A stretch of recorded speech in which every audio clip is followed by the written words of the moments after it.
October 2024 থেকে 4 ধাপে 321 জনকে চাকরি থেকে অব্যাহতি প্রদান করা হয়েছে। প্রশিক্ষণরত 804 জনের মধ্যে ধর্মীয় সংখ্যালঘু সম্প্রদায়ের সংখ্যা ছিল 175 জন, যা মোট প্রশিক্ষণার্থীর 21.77%। অব্যাহতি পাওয়া 321 জন প্রশিক্ষণার্থীর মধ্যে 103 জন সংখ্যালঘু সম্প্রদায়ের, যা মোট অব্যাহতিপ্রাপ্তদের মধ্যে 32.9% এবং মোট প্রশিক্ষণার্থীদের মধ্যে 12.81%। অর্থাৎ মোট প্রশিক্ষণার্থীর মধ্যে সংখ্যালঘু সম্প্রদায়ের 21.77% থেকে 8.96% নামিয়ে নেওয়া হয়েছে। 55 জন নারী কর্মকর্তার মধ্যে 33 জনকে অব্যাহতি দেওয়া হয়েছে। এই অব্যাহতিপ্রাপ্ত নারী কর্মকর্তাদের মধ্যে 33 জনের মধ্যে 16 জনেই সংখ্যালঘু সম্প্রদায়ের, যা মোট অব্যাহতির 48.48%। যাদেরকে অব্যাহতি দেওয়া হয়েছে তাদেরকে যথাযথ বিধি অনুসরণ করে আত্মপক্ষ সমর্থনের সুযোগ দেওয়া হয়নি বলে জানা যায়।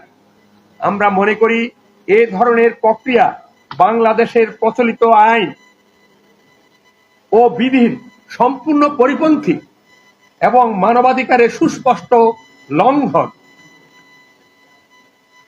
আমরা আরো লক্ষ্য করলাম 15 ডিসেম্বর 2024 তারিখে 40তম বিসিএস এর পুলিশ ক্যাডারের শিক্ষানবিশ সহকারী পুলিশ সুপারদের প্রশিক্ষণকালীন সময়ে 66 জনের মধ্য থেকে 25 জনকে অজানা কারণে কারণ দর্শানো নোটিশ জারি করা হয়েছে। পরবর্তীতে 21 জনকে বাদ দেওয়া হয়, যার মধ্যে সংখ্যালঘু সম্প্রদায়ের 9 জন। 15 অক্টোবর 2024 তারিখে 43তম বিসিএস এ উত্তীর্ণ প্রার্থীদের 2066 জনের তালিকা প্রকাশ করা হয়। পরবর্তীতে সরকারি কর্ম কমিশন কর্তৃক উত্তীর্ণ ঘোষিত 2163 প্রার্থীর মধ্যে মোট 266 জনকে বাদ দিয়ে 30 ডিসেম্বর 2024 তারিখে 1896 জনকে উপযুক্ত ঘোষণা করা হয়। অর্থাৎ 43তম বিসিএস এর উত্তীর্ণ প্রার্থীদের গোয়েন্দা বিভাগ কর্তৃক যাচাইয়ের নামে 227 জনকে বাদ দেওয়া হয়। বাদ পড়াদের মধ্যে 82 জনেই ধর্মীয় সংখ্যালঘু সম্প্রদায়ের, যা মোট বাদ পড়া 36.12%। সহকারী কমিশনার প্রশাসন পদে বাদ পড়া 26 জনের মধ্যে 14 জনেই সংখ্যালঘু সম্প্রদায়ের, যা মোট বাদ পড়া 43.84%। সহকারী সচিব পররাষ্ট্র মন্ত্রণালয় পদে বাদ পড়া 3 জনের মধ্যে 3 জনই সংখ্যালঘু, যা মোট বাদ পদের মধ্যে 100%।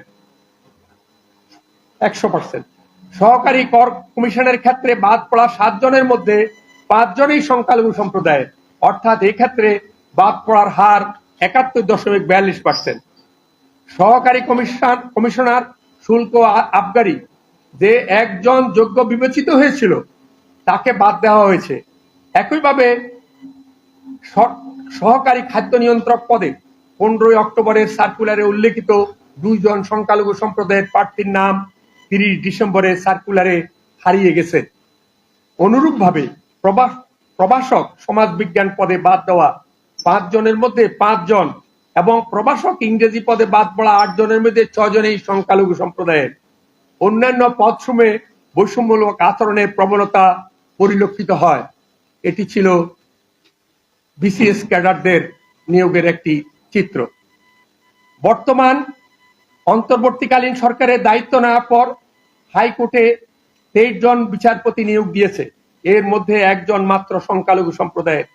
যতটুকু জানা গেছে, উচ্চতর আদালতে অ্যাটর্নি জেনারেল থেকে সহকারী অ্যাটর্নি জেনারেল পদে নিয়োগকৃত 228 জনের মধ্যে 1 জন মাত্র ডেপুটি অ্যাটর্নি জেনারেল ও 1 জন সহকারী অ্যাটর্নি জেনারেল সংখ্যালঘু সম্প্রদায়ের। সরকারি কর্ম কমিশনে সংখ্যালঘু সম্প্রদায়ের কোনো প্রতিনিধিত্ব রাখা হয়নি। আজকের এই সংবাদ সম্মেলন থেকে বিভিন্ন প্রতিষ্ঠানে রাষ্ট্রের বৈষম্যমূলক আচরণের তীব্র নিন্দার পাশাপাশি অনতিবিলম্বে এই ধরনের বৈষম্যমূলক আচরণ বন্ধের জন্য সরকারের কাছে জোর দাবি জানাচ্ছি। আমরা মনে করি সংখ্যালঘু সম্প্রদায়ের প্রতি এই ধরনের আচরণ সকল রাষ্ট্রীয় প্রতিষ্ঠান থেকে সংখ্যালঘুদের পর্যায়ক্রমিক নিঃস্বকরণ প্রক্রিয়ার একটি গভীর ষড়যন্ত্রের অংশ। বৈষম্য বিরোধী ছাত্র আন্দোলনের মূল স্লোগান ছিল কোটা না মেধা, উচ্চারিত হয়েছিল মেধা মেধা। এক্ষেত্রে সরকার মেধাকেই গুরুত্ব না দিয়ে কোটাকেই বৈষম্যের হাতিয়ার হিসাবে গুরুত্ব দিয়েছে বলে আমরা মনে করি। অন্তর্বর্তীকালীন সরকার কর্তৃক সংবিধান সংস্কারের উদ্যোগ। প্রিয় সাংবাদিক ভাই ও বোনেরা, বাংলাদেশ অন্তর্বর্তীকালীন সরকার মুক্তিযুদ্ধের মাধ্যমে অর্জিত সংবিধান সংস্কারের জন্য অধ্যাপক ডক্টর আলী রিয়াজের নেতৃত্বাধীন একটি কমিটি গঠন করেছে। উক্ত কমিটি ইতোমধ্যে একটি খসড়া প্রস্তাব মাননীয় প্রধান উপদেষ্টার কাছে জমা দিয়েছে। পত্রিকান্তরে জানতে পারলাম এতে রাষ্ট্রের মূলনীতি পরিবর্তনের প্রস্তাব দেওয়া হয়েছে, বিশেষ করে ধর্মনিরপেক্ষতা। ধর্মনিরপেক্ষতাকে বাদ দেওয়ার সুপারিশ করা হয়েছে। উল্লেখ্য, এই সংস্কার কমিটিতে সংখ্যালঘু সম্প্রদায়ের কোনো প্রতিনিধিত্ব ছিল না, বা সংস্কার কমিটির পক্ষ থেকে অংশীজন হিসাবে হিন্দু, বৌদ্ধ, খ্রিস্টান ও আদিবাসী সম্প্রদায়ের প্রাতিষ্ঠানিক নেতৃবৃন্দের সাথে এ বিষয়ে কোনো আলোচনাও করা হয়নি। ৩০ লক্ষ শহীদের রক্তে ও ২ লক্ষ মা বোনের সম্ভ্রমের বিনিময়ে মুক্তিযুদ্ধের মধ্য দিয়ে অর্জিত স্বাধীনতার জন্য মুসলিম, হিন্দু, বৌদ্ধ ও খ্রিস্টান একসাথে কাঁধে কাঁধ মিলিয়ে যুদ্ধ করেছিল অসাম্প্রদায়িক, বৈষম্যহীন ও গণতান্ত্রিক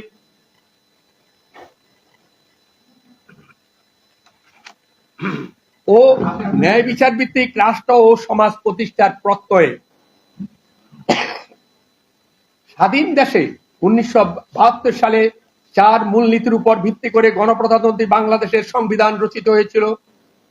সংবিধান সংস্কার কমিটির পক্ষ থেকে ধর্মনিরপেক্ষতা সহ 3 মৌলনীতি বাদ দেওয়া এবং গণপ্রজাতন্ত্রী শব্দটিতে পরিবর্তন আনার প্রচেষ্টা কোনোভাবেই গ্রহণযোগ্য নয়। ধর্মনিরপেক্ষতাকে বাদ দেওয়া ধর্মীয় স্বাধীনতার বিরুদ্ধাচরণের নামান্তর ও রাষ্ট্র ও সমাজ জীবনে ধর্মীয় জাতিগত সংখ্যালঘুদের ক্ষেত্রে যে সকল বৈষম্য বিদ্যমান তা অস্বীকার করা, সকল প্রকার সাম্প্রদায়িকতা ও রাজনৈতিক উদ্দেশ্যে ধর্মের অপব্যবহারের পৃষ্ঠপোষকতা করা, সকল ধর্মের জনগোষ্ঠীর ধর্মীয় স্বাধীনতা সুরক্ষার জন্য সরকারের যে দায়বদ্ধতা রয়েছে তা থেকে রাষ্ট্রকে মুক্তি দেওয়া বলেই আমরা মনে করি। সংবিধান সংস্কারের ক্ষেত্রে আমাদের যে প্রস্তাবনা রয়েছে তা আপনাদের মাধ্যমে আজকের এই সংবাদ সম্মেলনে তুলে ধরতে চাই। 1.